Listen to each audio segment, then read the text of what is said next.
Vamos a definir el tamaño pupilar normal de una persona sana, que viene siendo de 2 a 4 micras. Normalmente las pupilas se contraen al estímulo de la luz.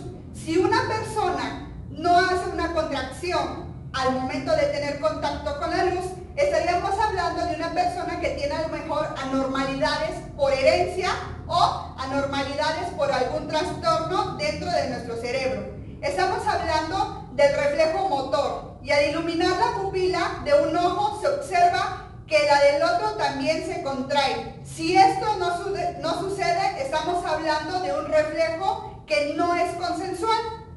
Generalmente las pupilas de una persona tienen una apariencia simétrica, pero en ciertos casos el tamaño de las pupilas pueden variar. En ocasiones un tamaño de pupila es diferente por cuestiones hereditarias, como habíamos dicho anteriormente, y no existe ningún trastorno subyacente. También se puede deber a alguna infección, se puede deber a tumores o algunas enfermedades o inclusive a algún tipo de trauma.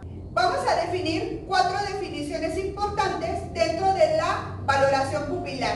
La primera va a ser el término isocórico. Isocórico, que significa pupilas normales o pupilas iguales. Posteriormente el segundo término sería midriático, o también podemos definirlo como midriasis, que significa pupilas dilatadas. Dan idea a algún tipo de shock, algún tipo de hemorragia severa o algún tipo de intoxicación. En este caso estamos hablando de las pupilas características en las personas que tienen algún tipo de dependencia tóxica. Por ejemplo, las personas que consumen marihuana tienden a tener los ojos midriáticos, es decir, pupilas dilatadas, pupilas más grandes del tamaño normal de una persona sana. Posteriormente, el tercer término que vamos a ocupar va a ser el término miótico o también miosis. Estas pupilas van a ser todo lo contrario al término midriático, que en su caso vamos a ver que las pupilas se van a contraer, es decir, van a ser más pequeñas del tamaño normal de una persona sana. En este caso vamos a tener la idea de que este tipo de persona está teniendo alguna intoxicación con narcóticos o con algún otro tipo de sustancias tóxicas. Dentro de la valoración PIR, que significa pupilas iguales, redondas, reactivas a la luz, vamos a encontrar 4 tipos de términos que nos van a ayudar a nosotros para realizar la valoración pupilar. La primera va a ser el término isocórico, que significa que las pupilas están iguales, es decir, va a ser en comparación a unas pupilas de una persona que está sana. El segundo término va a ser midriático o midriasis, que significa que las pupilas están dilatadas. Estas pupilas están más grandes del tamaño normal de una persona sana. Y esto va a ser debido a un tipo de shock severo, a alguna intoxicación, alguna falta de oxigenación. El tercer término que vamos a utilizar es el de miosis o también llamado miótico. Pupilas mióticas, es decir, más pequeñas de lo normal. Lo podemos comparar con las pupilas contraídas. Son pupilas que van a dar la idea de intoxicación con algún tipo de narcóticos. Esto lo podemos comparar también con las personas que hacen consumo de algún tipo de sustancias o narcóticos, por ejemplo, como la marihuana. Este tipo de personas traen las pupilas más pequeñas, es decir, contraídas, a diferencia de una persona normal. El último término sería el término anisocórico. El término an significa diferente o sin. Y en este caso vamos a hablar de pupilas que son desiguales, que se sospecha de una herida en la cabeza o algún tipo de traumatismo cerebral. El término anisocórico puede ser ocupado para la segunda y tercera terminación. Es decir, por ejemplo, estamos hablando de un paciente que tiene pupilas anisocóricas, que en su caso podría ser que en el ojo derecho tenga una midriasis y en su ojo izquierdo tenga una miosis. O todo lo contrario, que a lo mejor un ojo lo tenga isocórico y el otro tenga a lo mejor una midriasis y una miosis. Este término de anisocórico puede ser ocupado para los diferentes términos anteriores. Como vimos, el tema de mnemotecnia PIR, que significa pupilas isocóricas redondas reactivas a la luz, tiene mucha incidencia y mucha importancia dentro de la valoración de un paciente crítico. Es un tema muy corto, en donde solamente la importancia que debemos de tener es el tamaño pupilar, que como vamos a recorrer es de 2 a 6 micromicras o de 2 a 4, como puede variar en diferentes bibliografías. Sin embargo, debemos de aprender los 4 términos importantes, que son isocórico, midriático, miótico y anisocórico. En este módulo vamos a hablar acerca del carro de paro, también conocido como carro rojo, carro azul o carro de reanimación cardiopulmonar. El carro de paro, como ustedes saben, es uno de los elementos indispensables en toda área en donde se manejan pacientes. En su caso, dentro de nuestra materia estamos hablando de pacientes críticos, en donde se van a realizar ciertos procedimientos con apoyo de este tipo de carros. Como ustedes saben, la norma 025, que habla acerca de la estructura y tipo de equipos que debe de tener una unidad de cuidados intensivos, tiene que aplicar un carro por cada área crítica o por cada 10 camas sensibles. Es decir, el carro de paro puede estar en todas las áreas de un hospital en donde se tengan a pacientes encamados. No existe un protocolo como tal para armar el carro de paro. Sin embargo, nosotros sabemos que existen ciertas técnicas de rutina que vamos a hablar a continuación, en donde vamos a ver las condiciones en las cuales se van a dar el mantenimiento o el equipamiento de este tipo de carros. Como ustedes saben, el carro de paro está constituido principalmente por el desfibrilador. Si el carro de paro no cuenta con un desfibrilador, no puede ser nombrado carro de paro. Posteriormente vamos a ver que el carro de paro debe estar constituido por una tabla rígida, es decir, una tabla de reanimación en donde se va a poner en la parte trasera, o es decir, en la parte de la espalda del paciente encamado, para poder iniciar maniobras de reanimación. También deben de tener en cuenta que el carro de paro debe de contar con un tanque de oxígeno. Este tanque debe de estar, por supuesto, lleno. Y posteriormente vamos a ver la numeración de las gavetas. ¿Sale? La primera gaveta que tenemos en un carro de paro es la gaveta de medicamentos. Dentro de esta gaveta vamos a encontrar medicamentos inotrópicos o cardiotónicos, es decir, medicamentos que van a actuar a nivel del corazón o a nivel circulatorio, que van a ayudar a que ese corazón se mantenga todavía latiendo. También vamos a encontrar, por ejemplo, agua o electrolitos en su caso. Podemos encontrar también sedantes o relajantes. Posteriormente vamos a encontrar la gaveta número 2, también llamada gaveta de circulación. En este tipo de gavetas vamos a encontrar desde una aguja hasta lo que es una llave de 3 vías, es decir, todos los materiales que constituyen a la terapia de infusión intravenosa. Posteriormente vamos a ver la tercera gaveta, que sería la gaveta de vía aérea. En esta gaveta vamos a encontrar lo que son las cánulas endotraqueales, las cánulas de Guedel, vamos a encontrar lo que son las famosas bolsas, válvulas, mascarillas, vamos a encontrar las extensiones de oxígeno, vamos a encontrar las mascarillas con o sin reservorio, es decir, todos los dispositivos para que nos ayuden a administrar la oxigenoterapia.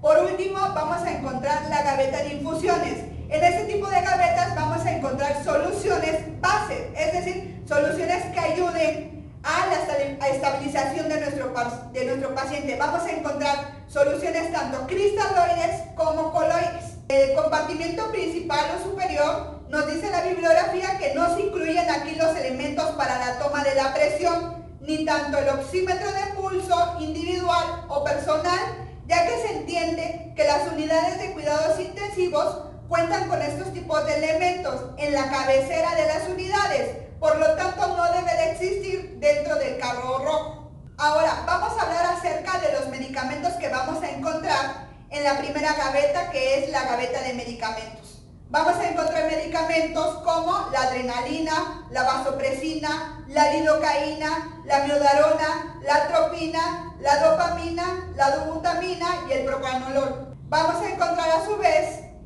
medicamentos como son los electrolitos, es decir, el gluconato de calcio, el bicarbonato de sodio, el sulfato de magnesio. Y a su vez vamos a encontrar ampolletas, como había dicho anteriormente, de solución fisiológica que nos van a ayudar a diluir estos medicamentos. En la gaveta número 2, que es la gaveta de circulación, vamos a encontrar las jeringas de todas las unidades en centímetros cúbicos, desde la de 1 mililitro hasta la de 20 mililitros. Vamos a encontrar catéteres intravenosos, la tela adhesiva, los infusores. En este tema aprendimos la importancia de lo que es tener acomodado nuestro carro de paro, sobre todo los medicamentos que vamos a utilizar en una reanimación. Es muy importante que conozcas el tipo de presentación que tiene cada medicamento, sobre todo en dónde vamos a encontrar cada material. Debes de tener muy en cuenta que si no hay desfibrilador, no podemos llamarlo carro de paro. Por eso debes de retroalimentar tus conocimientos con este video. Como definición, tenemos que la aspiración de secreciones bronquiales son un mecanismo de defensa de la mucosa bronquial que genera moco para atrapar partículas y expulsarlas por medio de la tos. En pacientes sometidos a ventilación mecánica por medio de tubos endotraqueales, este mecanismo de expulsar las secreciones se vuelve nulo o se encuentra abolido, ya que este tipo de pacientes tienden a estar sedados para que puedan llevarse por el ventilador mecánico, es decir, tienden a estar completamente dormidos para que no puedan tener el reflejo de oxígeno para poder combatir al tubo endotraqueal que tienen dentro de su tráquea. Los objetivos es eliminar las secreciones que ocluyen totalmente la vía aérea. Y el segundo objetivo que vamos a encontrar sería el mantener la permeabilidad de la vía aérea para promover un óptimo intercambio de oxígeno y dióxido de carbono dentro de la membrana alveolo-capilar. El tercer objetivo que vamos a encontrar es el estimular el reflejo de oxígeno. El cuarto objetivo va a ser facilitar la eliminación de las secreciones. Como principios, tenemos que todas las células del organismo requieren de la administración continua y suficiente de oxígeno. Sabemos también que para mantener niveles adecuados de oxígeno y de dióxido de carbono en los alvéolos y en la sangre, debe existir una irrigación adecuada, así como una ventilación suficiente. También sabemos que las secreciones retenidas favorecen el desarrollo de microorganismos, que esto nos puede llevar a la complicación más grave que tiene una ventilación mecánica, es decir, a la neumonía. Estamos hablando también que la eliminación de las secreciones de la vía aérea reduce el potencial para la infección pulmonar y mejora la oxigenación. Dentro de los signos que nos van a indicar la presencia de secreciones y que nos van a decir cuándo aspirar a nuestro paciente son los siguientes. Vamos a ver la presencia de secreciones visibles en el tubo endotraqueal, es decir, en cada intercambio gaseoso el paciente va a tender a expulsar por el mismo movimiento del oxígeno dentro del tubo endotraqueal las secreciones. Estas secreciones van a tener características diferentes. Pueden ser hialinas, amarillentas o verdosas, o en su consistencia pueden ser espesas o blandas. Vamos a ver también que vamos a encontrar sonidos respiratorios tubulares. Cuando nosotros tengamos la presencia de estos sonidos, nosotros vamos a ver que son sonidos crepitantes. Es como si estuviera haciendo un borboteo, y es ahí cuando nosotros vamos a tener el criterio de aspirar a nuestro paciente. Podemos también encontrar a nuestro paciente con disnea súbita, es decir, nuestro paciente está con oxigenaciones por arriba del 90% y de inmediato tiene una caída por abajo del 90%, entonces eso nos puede dar o nos puede indicar que nuestro paciente tiene una oclusión por secreciones, y eso nos indica que es el momento de aspirar. Vamos a encontrar también a la auscultación sonidos crepitantes. Como dije anteriormente, antes de confirmar que debemos aspirar, podemos hacer la auscultación en nuestros campos pulmonares para saber si nuestros alvéolos contienen secreciones. También vamos a ver un aumento de presiones pico. Por ejemplo, en nuestro ventilador mecánico podemos encontrar ciertas alarmas y cuando el ventilador detecta aumento de presiones pico, nuestro mismo ventilador nos va a lanzar una alarma en donde nos va a decir que hay aumento de ventilación pico o de presión pico, como nosotros lo conocemos. Entonces, nuestro mismo ventilador nos está diciendo que debemos aspirar a nuestro paciente. También vamos a ver la caída del volumen minuto, es decir, la entrada de aire que hay en un minuto en un alvéolo. Si nuestro ventilador nos marca una alarma, también nos está diciendo que debemos aspirar a nuestro paciente o que hay presencia de secreciones en el alvéolo. Vamos a encontrar también una caída de la saturación de oxígeno, como anteriormente lo había mencionado, y un aumento de la presión del dióxido de carbono. Como ustedes saben, el material que vamos a utilizar para hacer la aspiración de secreciones es el siguiente: un aspirador de vacío, un recipiente para la recolección de secreciones que va a estar empotrado a la pared. Vamos a tener también sondas de aspiración estériles que sean específicas para aspirar secreciones en pacientes críticos. En este caso está contraindicado utilizar sondas Nelaton. Las sondas Nelaton están hechas específicamente para otros tipos de procedimientos y, como nosotros sabemos, están catalogadas como sondas blandas. En este caso estamos hablando de sondas específicas que son semirrígidas y que son propias para la aspiración de secreciones. Vamos a encontrar también el tubo de látex o el famoso tubo de aspiración. Vamos a encontrar o vamos a necesitar la bolsa válvula mascarilla conectada a fuente de oxígeno. Si estamos hablando de un paciente adulto, vamos a regular nuestro flujo de oxígeno de 5 a 10 litros por minuto, dependiendo del estado de saturación en que se encuentre nuestro paciente. Si se recupera rápido, pues obviamente vamos a utilizar flujos bajos. Si no se recupera rápido, vamos a tener que necesitar flujos más altos y por lo tanto va a necesitar más presión. También vamos a hablar que vamos a necesitar un tubo de mayo para hacer la recolección tal vez de alguna secreción para cultivo, en su caso de que se sospeche de una neumonía asociada a la ventilación. Vamos a utilizar jeringas y vamos a utilizar soluciones estériles o también conocidas como aguas inyectables.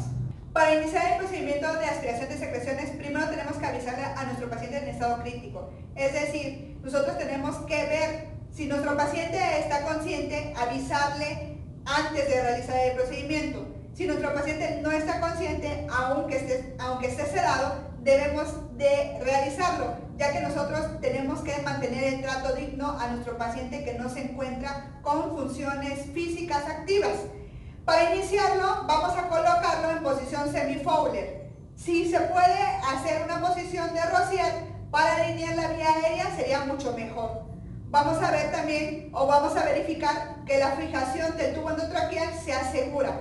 Y vamos a comprobar el funcionamiento del aspirador. En pacientes adultos vamos a hablar que vamos a mantener una presión de aspiración dentro de 80 a 150 milímetros de mercurio.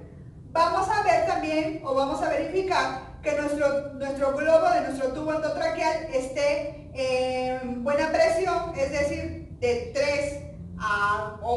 2 a 3 centímetros cúbicos de aire, para que no pueda haber a lo mejor una extubación espontánea. Vamos a mantener la bolsa válvula mascarilla cerca del paciente y conectado a la fuente de oxígeno a 5 a 10 litros por minuto. Vamos a realizar posteriormente el lavado de manos. Enseguida vamos a realizar la preoxigenación. La preoxigenación lo vamos a hacer de forma automática, apretando el botón de preoxigenación en nuestro ventilador mecánico. Eso quiere decir que nuestro ventilador mecánico va a llevar de 1 a 1 minuto y medio a nuestro paciente a un FiO2 al 100%. Y eso va a evitar que nuestro paciente colapse o haga una caída en saturaciones cuando nosotros hagamos la desconexión, hablando de una aspiración en forma abierta. Posteriormente nos vamos a colocar o nos vamos a calzar los guantes de forma estéril. Vamos a mantener la mano dominante estéril, es decir, nuestra mano derecha, y la otra la vamos a llamar la mano limpia. La persona que ayuda a abrir de su envase estéril la sonda de aspiración, que nosotros tomaremos a continuación con la mano estéril y con la otra mano limpia el tubo o la goma de aspiración. Posteriormente vamos a desconectar al paciente del respirador colocando una gasa estéril en el conector del ventilador o a la cánula. Vamos a introducir enseguida la sonda a través del tubo endotraqueal y con la mano dominante. Posteriormente vamos a avanzar más cuando no se note resistencia. Vamos a aspirar rotando la sonda suavemente y retirándola con movimientos continuos sin volver a introducirla. La aspiración no debe durar más de 15 segundos. En caso de tener presencia de secreciones muy espesas, vamos a instalar suero fisiológico. En este caso estamos hablando de utilizar solución fisiológica tibia, es decir, a 37 grados centígrados, a través del tubo endotraqueal conectado al ventilador. Si nosotros destilamos solución fría, lo que podemos provocarle a nuestro paciente es un broncoespasmo. Y para romper un broncoespasmo vamos a necesitar broncodilatadores como son el salbutamol o tal vez el Copiven en su caso. En caso necesario, brindar ventilaciones manuales con el respirador para ayudar al lavado bronquial, es decir, podemos instalar la solución fisiológica tibia y en vez de aspirar podemos conectar la bolsa a la válvula mascarilla y hacer respiraciones manuales para que esa solución se esparza a todos los alvéolos y pueda hacer una dilución de las secreciones que se encuentren muy espesas. Posteriormente vamos a dejar al menos un minuto de descanso entre la segunda o sucesiva succión hasta que haya una recuperación en la saturación de oxígeno por encima o por arriba del 90%. Después de hacer el descanso podemos hacer otra vez nuevamente la aspiración de secreciones y así sucesivamente. Posteriormente vamos a desechar la sonda y aclarar el tubo o goma de aspiración con agua bidestilada. Es muy importante que tomes en cuenta que para la aspiración del tubo endotraqueal, posteriormente al aspirar se debe de desechar esa sonda, o si la vas a utilizar para tu segundo tiempo, únicamente la debes utilizar para el tubo endotraqueal. Transcurrido un minuto de la aspiración de secreciones, vamos a ajustar la FiO2 para poder ayudar a recuperar a nuestro paciente y que se mantenga con oximetrías por arriba del 90%. Bueno, también existe la aspiración de secreciones con circuito cerrado. Para estos pacientes debe de haber una indicación específica, es decir, pacientes que tengan ventilación mecánica a través de un tubo endotraqueal, es decir, es la aspiración de secreciones con circuito cerrado lo más indicado para todos los pacientes que tengan una ventilación mecánica. También se requiere mantener una PIP aumentada, es decir, pacientes que tengan PIPs, super PIPs o mayores a, se debe mantener la aspiración de secreciones con circuito cerrado. Vamos a tener en cuenta que también pacientes que tengan ventilación con alta frecuencia oscilatoria deben de tener un circuito cerrado de aspiración de secreciones. En este caso, también se toma en cuenta los pacientes que tengan ventilación más apoyo de óxido nítrico. Estos pacientes son exclusivos de aspirarse con circuito cerrado. También vamos a ver situaciones clínicas de hipoxia marcada, como las hipertensiones pulmonares. En este caso, estos pacientes son exclusivos de aspirarse con circuitos cerrados de aspiración de secreciones. Las contraindicaciones para la aspiración de secreciones son las siguientes: la hipoxemia refractaria, la hipertensión arterial sistémica severa, las arritmias cardíacas por hipoxia o la hipertensión intracraneal. Las complicaciones de la aspiración de secreciones son que podemos provocar lesiones traumáticas a la mucosa traqueal. Vamos a encontrar hipoxemias provocadas por la aspiración de secreciones, las arritmias cardíacas, vamos a encontrar lo que son broncoespasmos, vamos a encontrar extubaciones accidentales a causa del mal manejo del tubo del aspirador. Los puntos importantes dentro de la aspiración de secreciones son los siguientes: Siempre hay que verificar la funcionabilidad del equipo antes de aspirar secreciones. Las contraindicaciones mencionadas son solo relativas. La aspiración debe realizarse cuando el estado crítico del paciente lo amerite. Y este procedimiento requiere la presencia de un personal profesional y de un auxiliar. La aspiración de secreciones no maneja horarios y tampoco maneja procedimientos. Es decir, no porque mi paciente vaya a tener una alimentación BIM, se le tiene que aspirar. O no porque sean las 6 lo tengo que aspirar, o no porque vaya a pasar al siguiente turno lo tengo que aspirar. La aspiración de secreciones es solamente y exclusivamente por razón necesaria.